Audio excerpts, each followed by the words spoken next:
Virgo est conçu pour prendre des données en permanence. Quand on est en ce qu'on appelle en run, en phase de prise de données, normalement Virgo doit fonctionner presque 24 heures sur 24 et 7 jours sur 7 et prendre des données. Et on a la chance de pouvoir disposer non seulement des données qui peuvent contenir une onde gravitationnelle, mais aussi des milliers de canaux auxiliaires, des milliers d'autres canaux qui vont nous donner des informations très précieuses sur l'état du détecteur à tout moment et sur l'état de l'environnement aussi à tout moment. Bon, il y a des moments où il ne prend pas de données simplement parce que les conditions de prise de données ne sont pas réalisées. Et dans ce cas-là, il n'y a pas de données, donc forcément elles sont mauvaises puisqu'il n'y en a pas.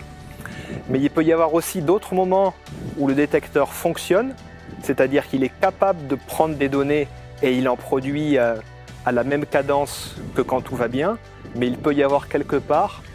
quelque chose qui ne fonctionne pas bien ou qui n'est pas compris, ou en tout cas qui n'est pas nominal. Et on utilise toutes les données supplémentaires qui viennent avec les données qui peuvent contenir une onde gravitationnelle, toutes ces données auxiliaires, toutes ces données annexes pour suivre l'état du détecteur. Et donc on a des tests, des vérifications qu'on fait sur l'ensemble des données et ça peut nous permettre d'isoler des périodes qui peuvent être courtes, quelques secondes, parfois ça peut être quelques minutes ou un peu plus, où là on dit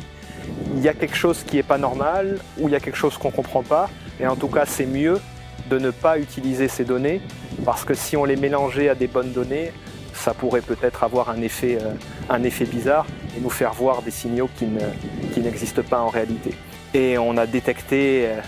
collectivement avec LIGO donc un certain nombre de signaux, et l'idée est que ces signaux peuvent avoir ce qu'on appelle une contrepartie optique, c'est-à-dire qu'en plus de les avoir détectés avec Virgo sous forme de signal d'onde gravitationnelle, on pourrait voir les sources aussi avec des télescopes plus traditionnels.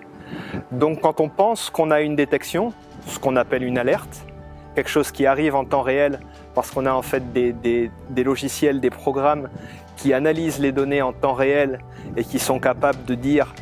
peut-être qu'à ce moment-là, il y a un vrai signal. Donc quand on a une de ces alertes, le but est de réagir le plus vite possible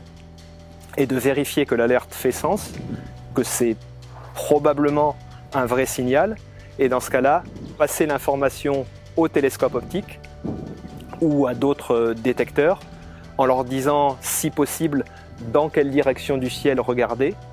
et voir s'ils vont voir cette fameuse contrepartie, c'est-à-dire le même événement, mais vu de manière différente. Et donc, quand ça se produit, quand on a une de ces alertes, en fait, on est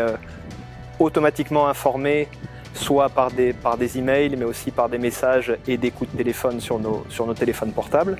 Et on doit se réunir immédiatement avec toutes les personnes impliquées dans Virgo, dans LIGO, les gens qui travaillent sur le détecteur, les gens qui font de la qualité des données comme moi, et les gens aussi qui travaillent sur les analyses. Et tous ensemble, on doit décider si l'alerte a du sens,